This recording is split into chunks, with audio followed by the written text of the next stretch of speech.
Le 7 décembre 1941, le Japon attaque par surprise les États-Unis.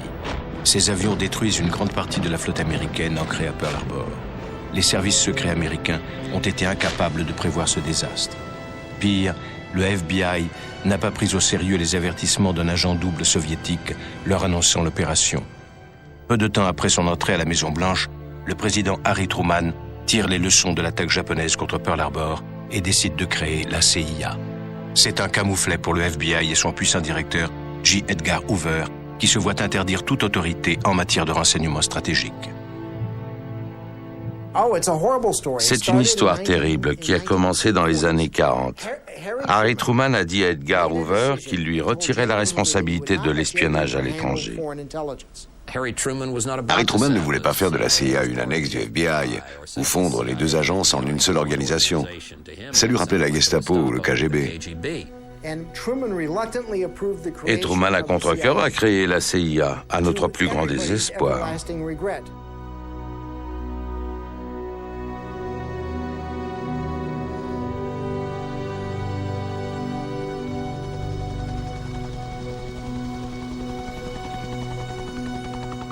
Langley, Virginie, à une vingtaine de kilomètres de Washington.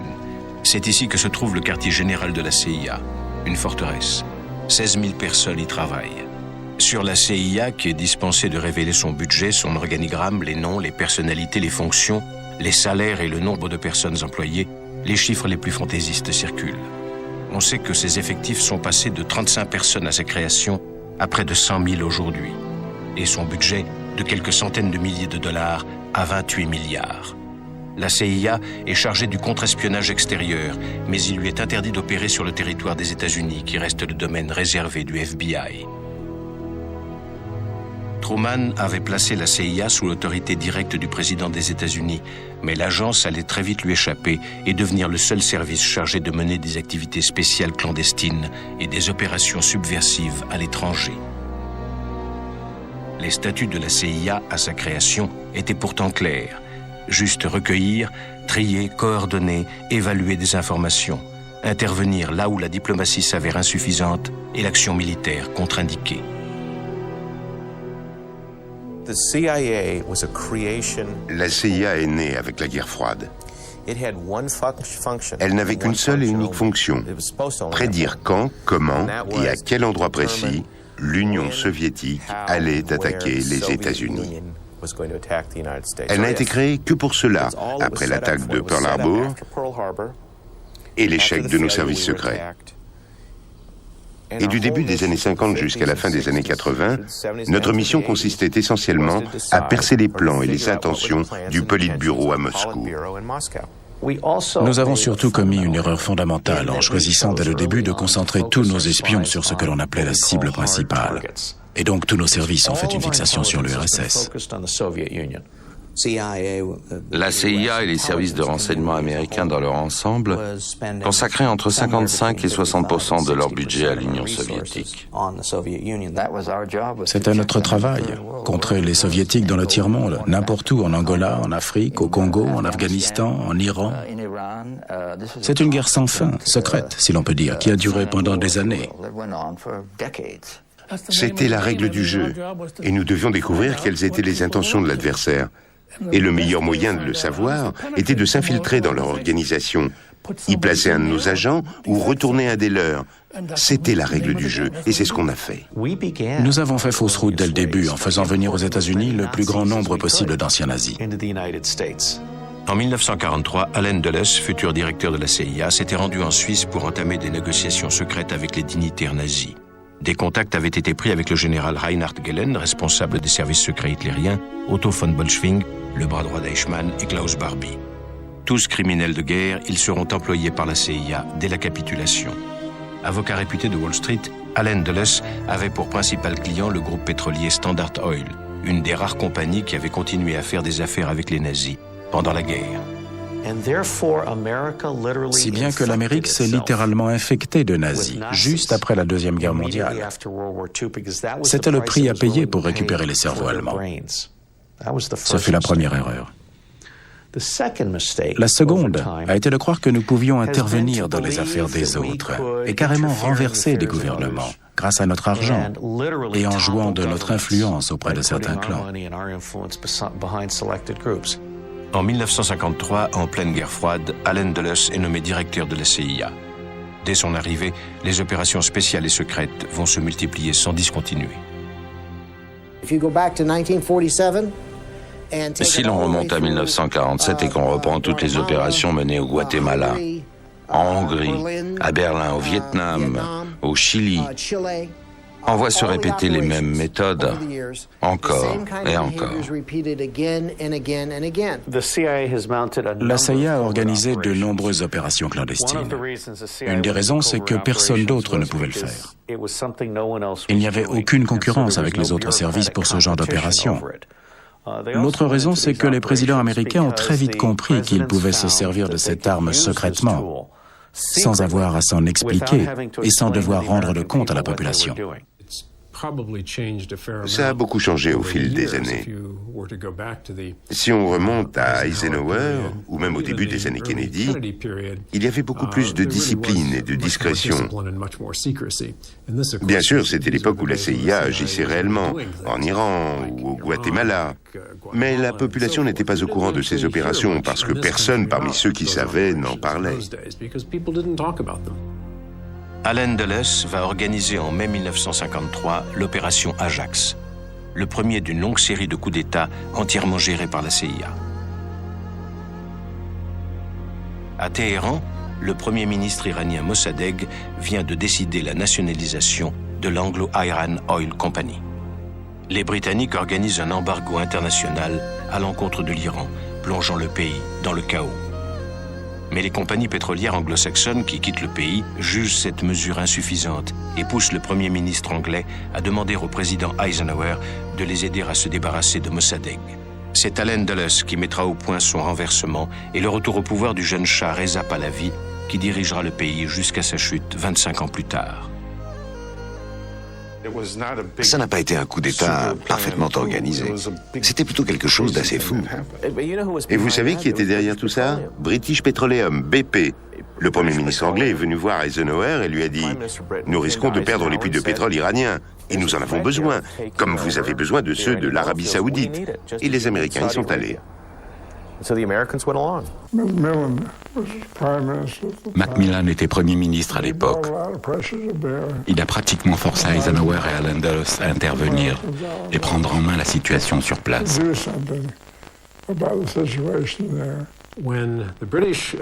Quand les Anglais ont contacté Eisenhower, l'argument qui a convaincu le président américain n'était pas « Nous vous donnerons une partie du pétrole iranien quand tout sera rentré dans l'ordre », mais plutôt « Mossadegh est en train de perdre son pouvoir au profit des communistes et l'Union soviétique va s'installer en Iran, comme ils l'ont fait en Chine.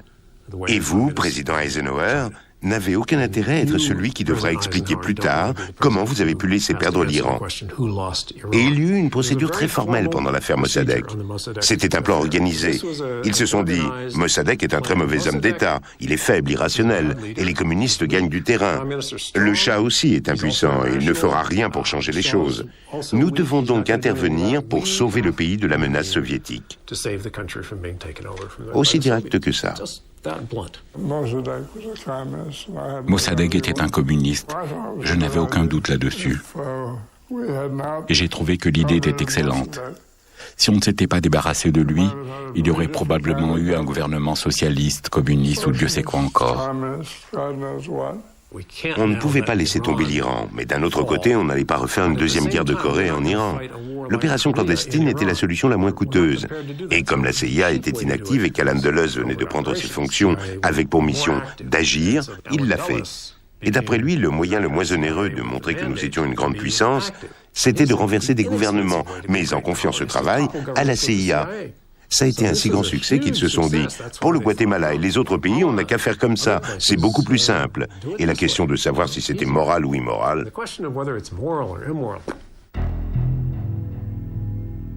En juin 1954, le nouveau président du Guatemala, Jacobo Arbenz Guzman, décide de distribuer aux paysans les plus pauvres du pays quelques hectares de terre appartenant à la multinationale américaine United Fruit et décide d'instaurer une taxe sur les exportations.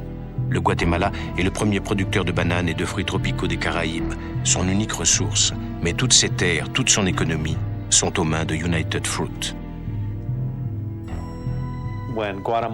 Quand le Guatemala a imposé une taxe très modeste sur les bananes, la société United Fruit a demandé au gouvernement américain d'intervenir et de provoquer la faillite du pays. United Fruit était en relation étroite avec les gens de la Maison-Blanche et du Pentagone. Ils avaient une influence considérable sur tout le gouvernement américain. Et ils étaient en mesure de lui demander de renverser Arbenz. Il passait du socialisme au communisme et c'était quelque chose auquel nous devions nous opposer. Il y avait deux enjeux dans cette histoire, United Fruit et le communisme. Et Jacobo Arbenz était du mauvais côté. Un véritable coup d'État est mis sur pied lors d'une réunion entre le président Eisenhower, Allen Dulles et son frère John Foster, qui dirige le département d'État. Les frères Dulles, qui possédaient le plus important cabinet juridique de Wall Street, occupent au gouvernement Eisenhower les deux postes les plus importants, les affaires étrangères et la CIA.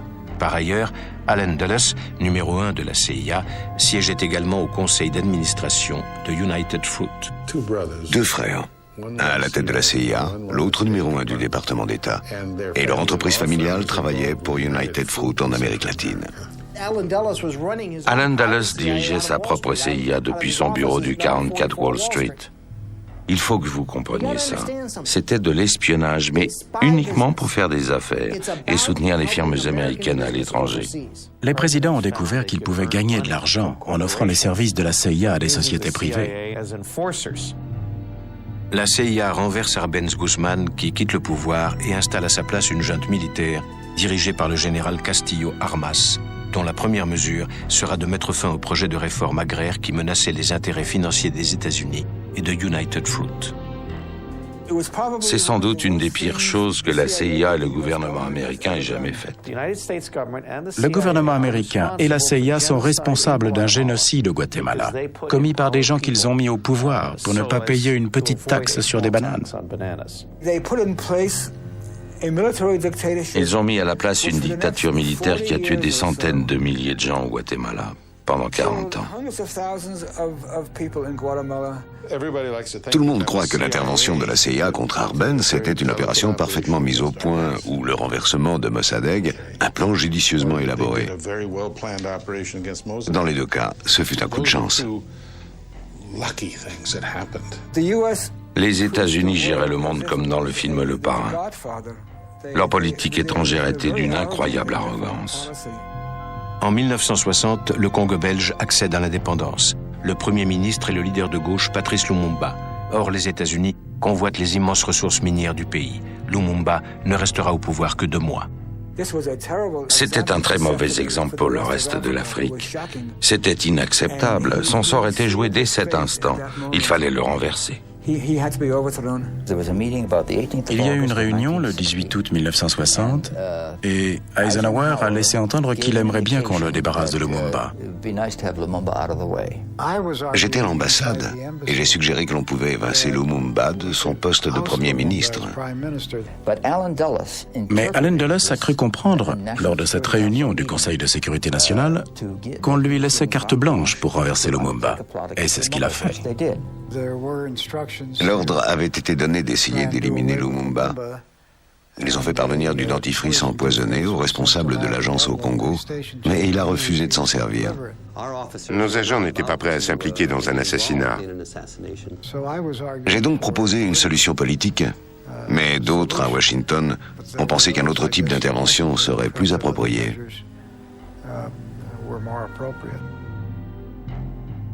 Allen Dulles avait ordonné l'assassinat de Lumumba. En 1975, une commission d'enquête parlementaire conclura que le président Eisenhower avait donné son accord. Le général Mobutu, qui s'était emparé du pouvoir, fit exécuter Lumumba d'une balle dans la tête avant de faire dissoudre son corps dans un bain d'acide. Frank Carlucci, futur sous-directeur de la CIA, était en poste au Congo lors du coup d'État. On m'a accusé d'être responsable de l'assassinat de Lumumba. C'est totalement absurde, évidemment. L'idée qu'un jeune officier des affaires étrangères puisse donner le feu vert à l'assassinat d'un Premier ministre est tout simplement stupide. Il a réussi à s'échapper de sa prison et à se cacher. Mais la CIA a fini par le retrouver et l'a livré à un de ses pires ennemis. au Congo. Et il a été exécuté. La CIA était évidemment intervenue dans cette affaire. Ce qu'il ne faut pas oublier, c'est comment l'Amérique était dirigée à cette époque. La CIA avait pour mission d'être du côté des dictateurs et de les aider à s'imposer à la population. Il y a sans doute eu des endroits, que ce soit au Guatemala dans les années 50 ou en Iran au début, qui feront dire à certains que les agissements de la CIA étaient injustes. Juste ou injuste, ça c'est une autre question. Mais la CIA ne servait qu'à ça, organiser des opérations clandestines. Dans les années 50, à l'époque des interventions de l'agence en Iran ou en Amérique centrale, la CIA a cru, mais c'était une illusion, qu'elle pouvait faire tout ce qu'elle voulait sur l'ensemble de la planète.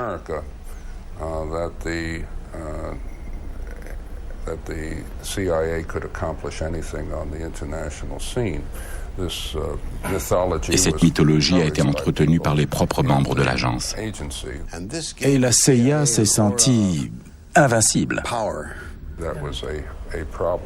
Le problème, c'est qu'à la longue, ils ont fini par croire à leur propre mythe. Ils ont pu garder leur emprise, leur budget et leur pouvoir parce qu'ils étaient en mesure d'affirmer au président des États-Unis la chose suivante. En dernier ressort, si vous avez un vrai problème, nous pouvons intervenir et renverser le gouvernement d'un pays et mettre quelqu'un d'autre à sa place. Nous pouvons vous donner ce pouvoir. Le problème majeur, c'est que les gens de la CIA le croyaient vraiment. Ils se trouvaient plutôt bons pour ça. Alors ce type, Castro, ça ne devait pas être plus dur qu'un autre. Nous avons cru que nous pouvions traiter Cuba comme une quelconque république bananière. Mais Cuba s'est révélée un peu plus forte et un peu plus douée que les bureaucrates américains ne l'avaient imaginé. Y nuestra, de todos, de los revolucionarios, de los patriotas, será la misma suerte. Y de todos será la victoria. À Cuba, Fidel Castro, qui vient de chasser le dictateur Batista, nationalise les plantations de sucre détenues par les Américains. Dès le lendemain, commence l'escalade. Fin des prêts à Cuba, rupture des relations diplomatiques entre les deux pays et accord commercial soviéto-cubain. Castro défie Washington et s'affiche avec le chef du Kremlin, Khrouchtchev. Il était un très mauvais exemple pour les autres pays d'Amérique latine. L'idée qu'une petite île se rebelle contre Washington et déclare qu'elle ne serait plus un pays satellite, c'était inadmissible. C'est Eisenhower qui avait remis à John Kennedy, le jour même de la passation de pouvoir, le dossier Baie des Cochons. Un complot organisé par Richard Nixon, qui était alors persuadé d'être élu contre Kennedy en 1960, et Allen Dulles. Kennedy avait donc hérité du projet mis au point par la CIA, le renversement de Castro grâce à un débarquement dans la baie des Cochons. Il a donné son accord. Il était à la recherche d'une initiative, on lui a proposé la baie des Cochons et il en a accepté l'idée. Kennedy venait d'occuper le bureau présidentiel juste après son élection. On lui parle de la baie des Cochons, il déteste ça, mais il y va quand même. Et c'est un désastre intégral. La CIA envoya au suicide 1500 exilés cubains peu expérimentés, en espérant que Kennedy, devant le désastre, se sentirait obligé de dépêcher l'armée américaine en renfort. Mais Kennedy refusa et l'opération échoua. La CIA lui attribua la totalité de l'échec de la baie des Cochons.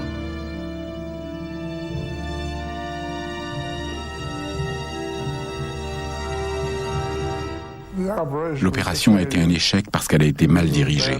Point final. Je crois qu'il l'a accepté parce qu'il n'avait pas de meilleure idée, et son équipe non plus. Alors il a fait avec ce qu'il avait sous la main. Ça a été une opération militaire mal préparée. Et les informations fournies étaient mauvaises. Croire qu'un petit groupe de gens pouvait débarquer et d'une manière ou d'une autre renverser le régime, c'était complètement sous-estimer la popularité de Castro. Ils espéraient que des Cubains allaient se joindre à nous, mais ils ne l'ont pas fait. Leur stratégie militaire était mauvaise, mais ils nous ont quand même forcés à y aller. La CIA avait prévenu que ça ne pouvait réussir que si les États-Unis étaient prêts à soutenir les insurgés militairement. Et au dernier moment, le gouvernement a décidé de ne pas leur fournir de soutien militaire lors du débarquement de la baie des Cochons. Et tout a raté. Nous étions furieux après l'affaire de la baie des Cochons, parce qu'on s'est senti entièrement responsable de cet échec. Et il y avait bien sûr des gens qui étaient en colère, révoltés contre le président.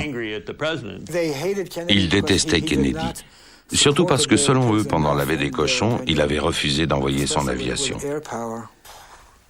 On ne peut pas dire la CIA aimait ou n'aimait pas. Il s'agissait de quelques personnes, de quelques unités, même si c'est vrai qu'il y avait des agents de terrain, des chefs de division ou d'autres officiers plus anciens qui n'aimaient probablement pas le président. Pourquoi pas? Il faisait des choses qu'ils n'appréciaient pas, donc ils ne l'aimaient pas. Quelques mois après leur arrivée à la Maison-Blanche, John Kennedy et son frère Bob, ministre de la Justice, donnent à la CIA les pleins pouvoirs pour éliminer Fidel Castro. C'est Sam Alpern qui est chargé de mettre au point l'opération Mangouste.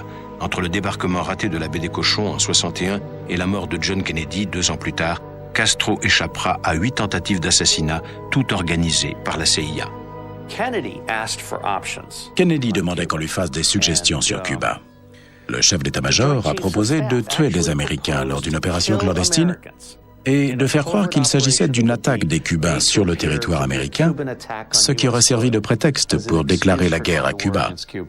Mais cette proposition a été rejetée.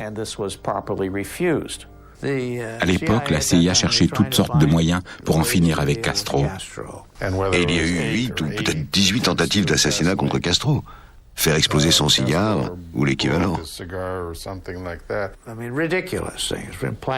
Des propositions ridicules comme introduire du désherbant dans sa barbe, vous imaginez. Des choses complètement inefficaces, afin d'essayer d'affaiblir son autorité. Je crois qu'il y a eu 20 ou 30 tentatives pour éliminer Castro. 8 me paraît plus crédible. 25, personne ne peut avoir autant de chance. Kennedy était obsédé par Castro.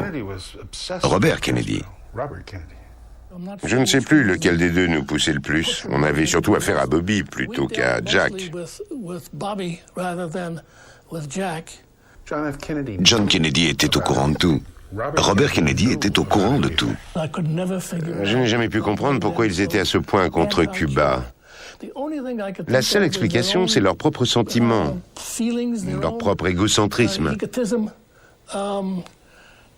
C'était un problème qu'ils n'arrivaient pas à résoudre, et ils n'avaient pas l'habitude de voir quoi que ce soit leur résister. Ils étaient toujours au-dessus de tout. Mais cette fois, ils ne l'étaient pas, et ils ne pouvaient rien faire. Alors tout le monde, y compris la totalité du gouvernement américain, devait les aider à régler ce problème. John Kennedy ne sait plus comment faire pour neutraliser Allen Dulles et la CIA. L'agence est en train de devenir un État dans l'État. Toutes les tentatives pour renverser Castro ont échoué, mais Allen Dulles, devenu incontrôlable, mène une campagne de propagande qui attribue à Kennedy tous les échecs de la CIA depuis le ratage de la baie des Cochons. Et il était absolument hors de lui. S'il avait pu, il aurait démoli la CIA. Il était dans une telle rage qu'un mois avant sa mort, il a dit « Je vais prendre la CIA, la mettre en pièces et la répandre aux 4 vents ». Vous avez déjà vu des petits bouts de CIA? Je n'en ai vu nulle part. Personne n'a jamais réussi à la démanteler, la CIA. Mais la CIA a dû adopter un profil bas pour calmer le jeu un certain temps. Ça a commencé sous Kennedy et Bob McNamara, qui était son homme à tout faire. Il a décidé de tous les renvoyer et de les remplacer par des hommes plus à gauche. C'est ça que Kennedy a fait à la CIA. Je l'ai vu faire, j'y étais. John Kennedy décide de réduire les pouvoirs de la CIA et de se séparer de son puissant patron, Allen Dulles, qui est forcé à donner sa démission. Kennedy, en présence de Dulles, nomme comme directeur John McCone, un petit homme effacé, discret. Allen Dulles est furieux contre ce qu'il appelle son limogeage. Il était depuis 10 ans l'incarnation même de la CIA.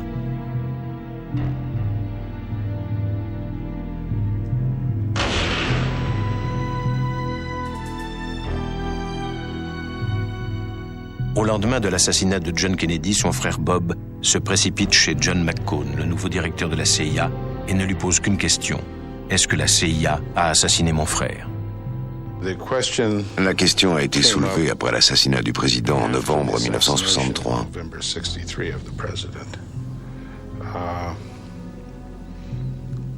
Oui, Bobby Kennedy a demandé à John McCone, est-ce qu'il y a quelque chose là-dessous? Son frère avait le droit de poser ce genre de questions. Ça n'a rien de surprenant. Pourquoi ne l'aurait-il pas fait? Il ne savait pas, il voulait être sûr.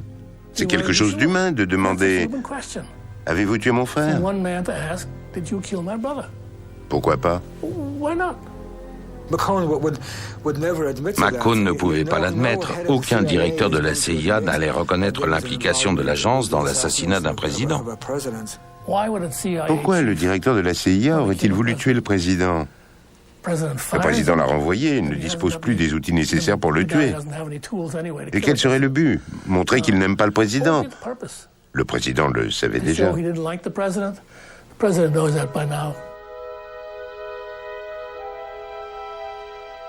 La commission Warren est chargée par le nouveau président Lyndon Johnson de faire toute la lumière sur l'assassinat de Kennedy. Mais curieusement, l'enquête est confiée à Allen Dulles alors que Kennedy et lui se haïssaient et qu'il lui devait d'avoir perdu son poste. Dulles se fait filmer à Dallas. Il est aidé dans ses investigations par Charles Cabell, qui fut son sous-directeur à la CIA. Cabell est le frère du maire de Dallas. Quelques mois plus tard, le juge Warren rend ses conclusions en présence de Lyndon Johnson. Il n'y a eu aucun complot et Lee Harvey Oswald a agi seul. Alan Dulles a fait de son mieux pour torpiller la commission Warren. Ce qui n'a rien de surprenant, surtout si on veut que rien n'en sorte. C'était volontaire. J'ai donné des instructions à la CIA pour que toutes les informations soient disponibles. La CIA a pratiquement vidé tous ses dossiers concernant l'assassinat de Kennedy.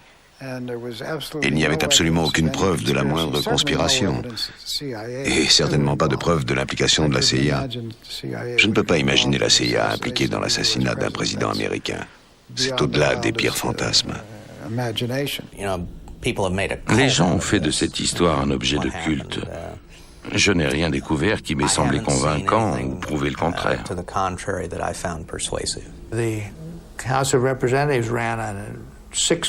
Le Congrès a dépensé 6 millions de dollars pour les besoins de l'enquête. Lorsque j'ai pris la direction du FBI, on m'a remis une cassette qui laissait entendre qu'il y avait un deuxième tireur en face, sur la colline.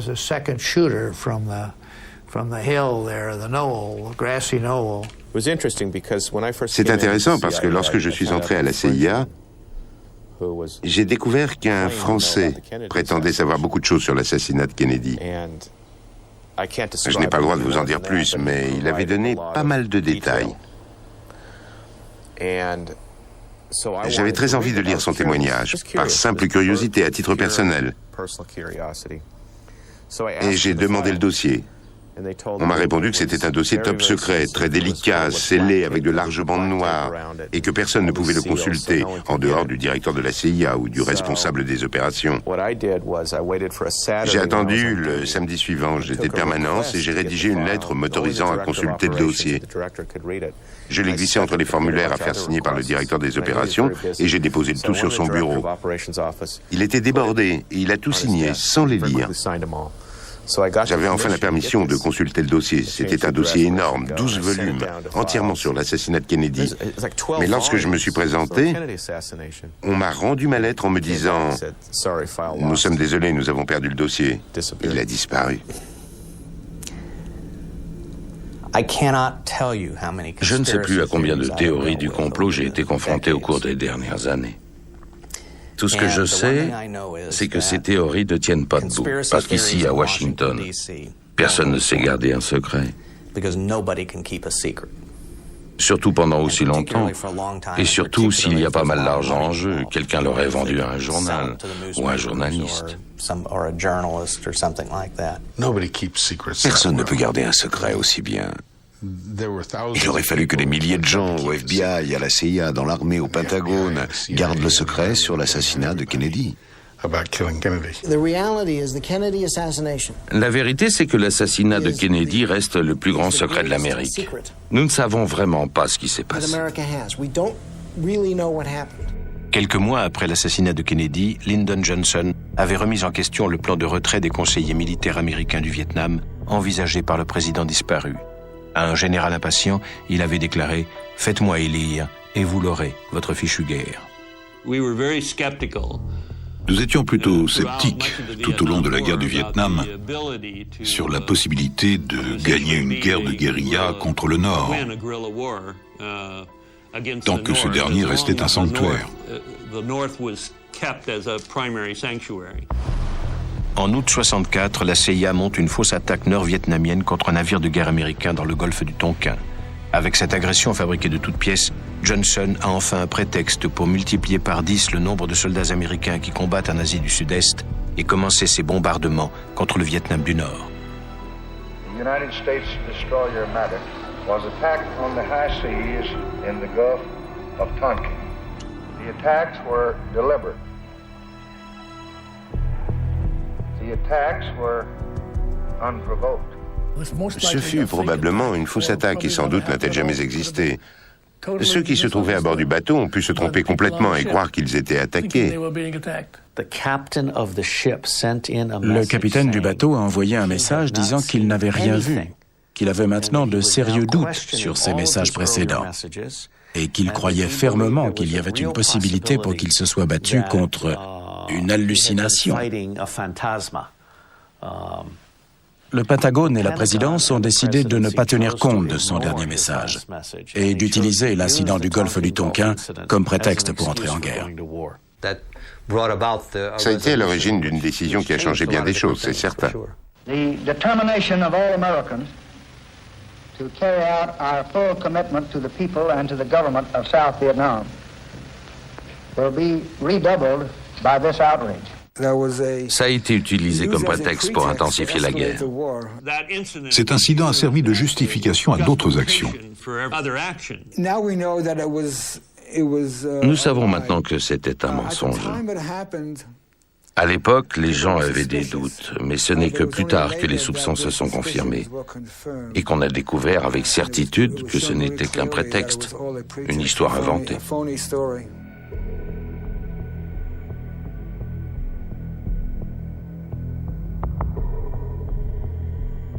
Au Vietnam se met en place l'opération Phoenix.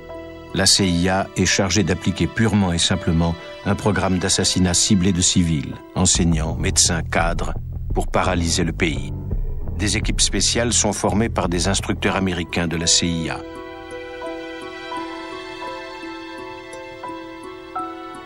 Pour terroriser la population, chaque assassinat est signé. Une carte à jouer, un as de pique, est mise en évidence sur les cadavres après chaque action des escadrons de la mort. La plupart des victimes ont été torturées avant d'être exécutées. William Colby, le responsable de la CIA qui dirigeait l'opération, sera nommé quelques années plus tard directeur de l'agence.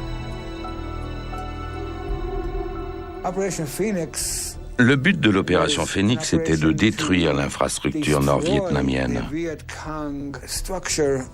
Ils voulaient éliminer toute personne ayant le moindre contact avec le Viet Cong. C'était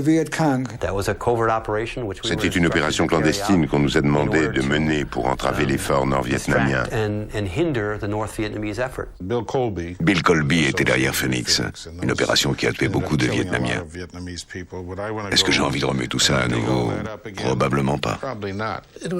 Ça a été mis au point en grande partie par Bill. C'est lui qui l'a organisé. Mais c'était un dispositif défensif destiné à protéger nos propres opérations.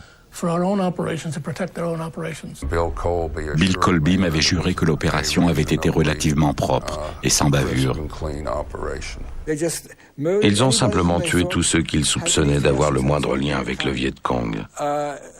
Je ne parle pas seulement des soldats, mais aussi des civils. Ça a été un massacre effroyable. Les villages stratégiques, la pacification des campagnes, en général, tout cela échoue dans un contexte révolutionnaire. Cela faisait partie d'un ensemble de pratiques.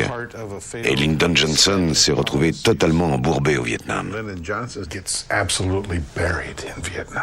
I got a letter from LBJ. It said this is your lucky day.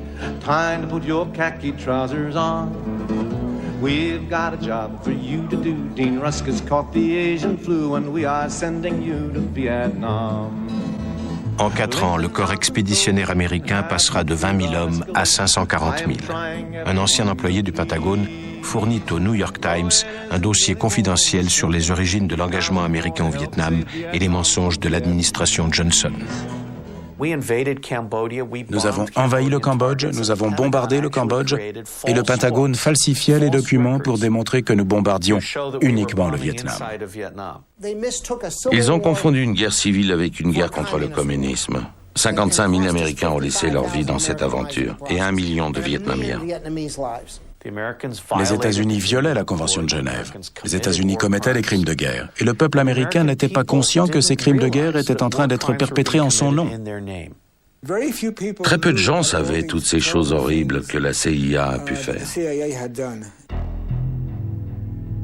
L'opération Chaos, qui débute sous Johnson et ira en s'amplifiant sous son successeur Richard Nixon, vise les gauchistes, les subversifs, tous accusés d'être manipulés par des puissances étrangères. Plus de 10 000 Américains, professeurs, étudiants, journalistes, hommes politiques, étaient espionnés, surveillés, mis sur écoute par la CIA depuis des années. Des unités spéciales de renseignement effectuaient des cambriolages, des perquisitions, ouvraient le courrier de citoyens dont le seul crime consistait à être en désaccord avec la politique de leur gouvernement. Pas seulement la CIA. Tous les services de renseignement espionnaient les étudiants et abusaient de leur pouvoir. Le FBI enquêtait sur des groupes uniquement à cause de ce qu'ils étaient et sans disposer de la moindre information suggérant que ces groupes étaient illégaux, engagés dans des activités illégales ou en train d'en préparer. Cela faisait partie de l'opération Chaos. Démanteler toute forme de protestation, interrompre toute discussion contre la politique du gouvernement. Ils avaient pris pour cible les mouvements pacifistes et certains journalistes, dont quelques-uns furent mis sur écoute. Beaucoup de gens se sont retrouvés visés par cette opération qui consistait à dresser des listes d'ennemis potentiels. Une longue tradition dans l'histoire de ce pays. L'interception du courrier était quelque chose dans laquelle j'ai été impliqué et que j'ai supprimé dès que j'ai été nommé directeur. Je ne pense pas qu'un service de renseignement américain puisse prendre des Américains pour cible. Il y a une différence entre espionner des terroristes et violer la vie privée de ses propres citoyens. La CIA faisait tout ça à la demande du gouvernement Johnson. Et ceux qui accusaient l'agence auraient mieux fait de dénoncer le président Johnson et son administration. Espionner ses compatriotes, ce qui semble être le comportement le plus contraire au fondement de la Constitution de ce pays, était une pratique courante depuis Hoover, Van Demon et Nixon. Ils l'ont tous fait. Et Richard Nixon y croyait si fermement qu'il en a fait une des bases de sa politique. C'est ça le grand scandale. Nous avons vécu une période où les lois étaient bafouées sous Nixon. Et la CIA y était impliquée. Le 17 juin 1972, en pleine campagne présidentielle, 5 hommes sont appréhendés alors qu'ils s'introduisaient dans l'immeuble du Watergate. Déguisés en plombiers, ces anciens agents de la CIA avaient été chargés par Richard Nixon d'inspecter les locaux du Parti démocrate. Presidential Press Secretary Ron Ziegler today called the incident a third-rate burglary and nothing the president would be concerned with. 4 of the men arrested were Cuban nationals now living in Miami. And the 5th, James McCord, was a former FBI and CIA agent recently employed as a security aide by the Republican National Committee and the Committee to re-elect the president.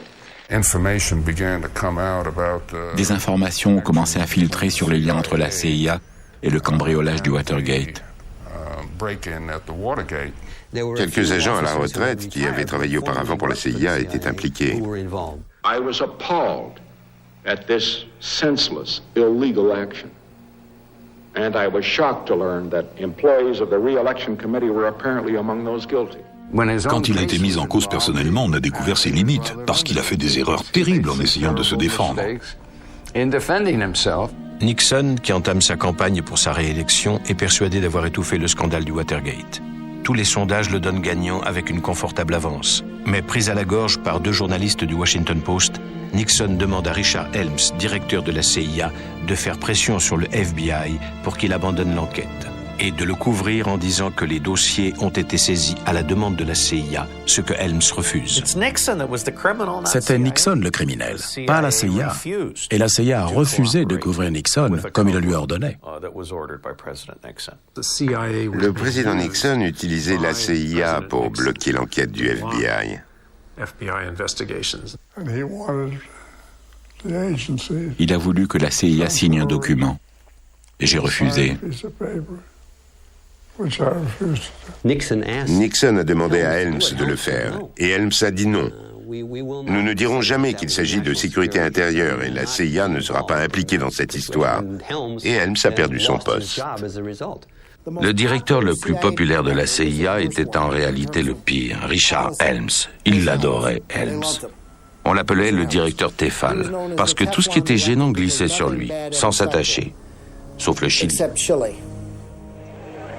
En 1971, Salvador Allende, le candidat socialiste, remporte les élections à la présidence du Chili. C'en est trop pour Richard Nixon qui, horrifié, donne carte blanche au directeur de la CIA, Richard Helms, pour empêcher son entrée en fonction. C'est une formule de journaliste, carte blanche. Combien de fois vous donne-t-on vraiment carte blanche? En ce qui concerne Allende, Nixon nous a chargés de tout faire pour qu'il n'accède pas au pouvoir. Et la CIA a créé toutes les conditions pour que le chaos s'installe au Chili. Un chaos économique et social, afin de donner aux militaires un prétexte pour intervenir et renverser le gouvernement. Personne n'a parlé de tuer Allende, il fallait essayer de lui faire quitter le pouvoir. Mais nous étions associés à des gens qui souhaitaient tuer Allende. Ils ont utilisé des entreprises privées. La CIA, les militaires, l'ambassade, tout était bon. Ils avaient toute une équipe qui ne se consacrait qu'au renversement d'Allende. Ce n'était pas quelqu'un que le gouvernement américain appréciait. Henry Kissinger et Richard Helms, le directeur de la CIA, faisaient partie de ceux qui avaient mis au point l'opération depuis Washington. Ils savaient que lorsqu'Allende deviendrait un problème et qu'il nous demanderait de nous en occuper, nous ferions de notre mieux. Et on a fait de notre mieux. Washington décide alors d'aider les militaires à renverser Salvador Allende et mettre le général Pinochet au pouvoir. Le coup d'État finit par survenir le 11 septembre 1973. Salvador Allende est assassiné ou s'est suicidé selon la CIA et des milliers de Chiliens torturés et massacrés. Les listes des suspects avaient été fournies par la CIA aux escadrons de la mort de la junte militaire.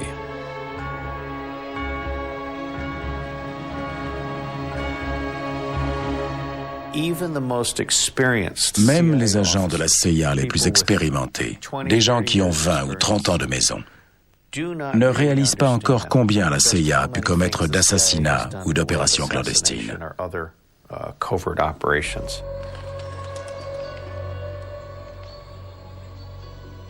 C'est l'implication de la CIA dans le coup d'État au Chili et les révélations sur la complicité entre l'agence et la Maison-Blanche pendant le Watergate qui vont pousser le Congrès, trompé et humilié par Nixon, qui a démissionné, à prendre la décision de museler la CIA. En 1976, les auditions des directeurs de la CIA devant les commissions sénatoriales Church et Pike vont bouleverser les Américains. Rien ne sera plus jamais comme avant. Le spectacle est ahurissant. Le soutien de la CIA au général Pinochet et sa participation au renversement du régime socialiste d'Allende, mis à jour par le rapport Church, vont éclabousser le secrétaire d'État Henry Kissinger. The attempt of the United States government was not to destabilize or to subvert it, but to keep in,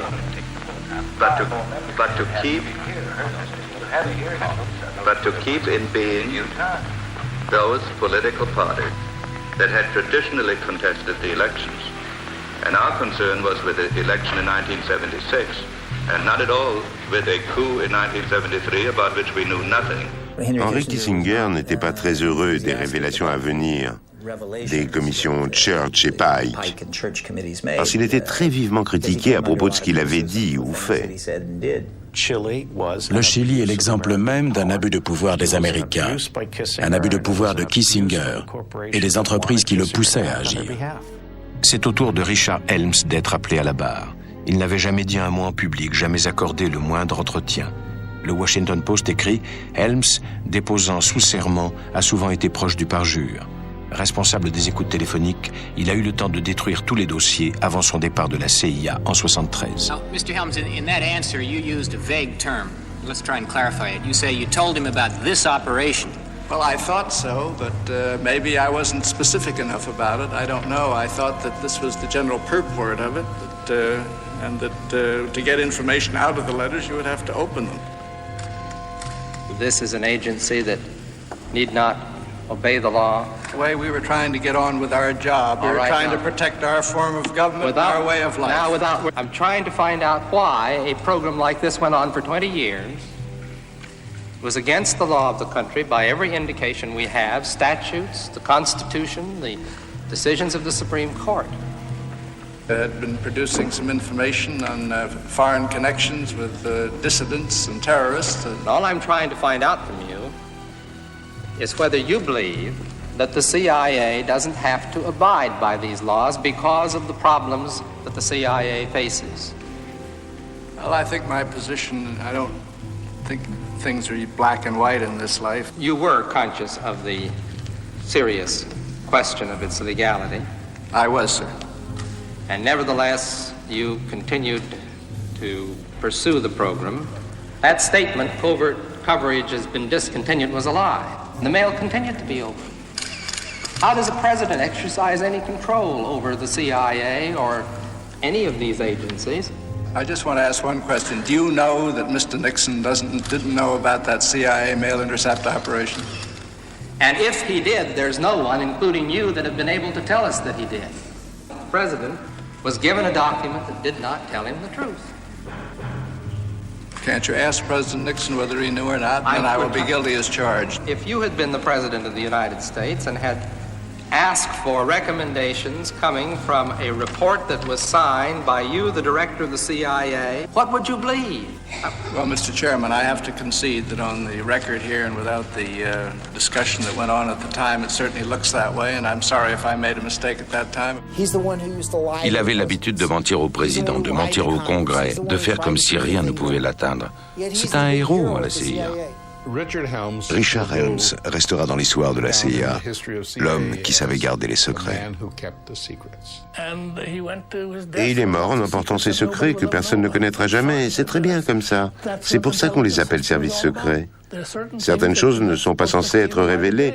Et Dick a réussi à en garder un grand nombre secrètes. Il était très fort. William Colby, ancien directeur de la CIA, vient témoigner à son tour devant les sénateurs. On commence par l'interroger sur le coup d'État au Chili. The agency make money, they print money.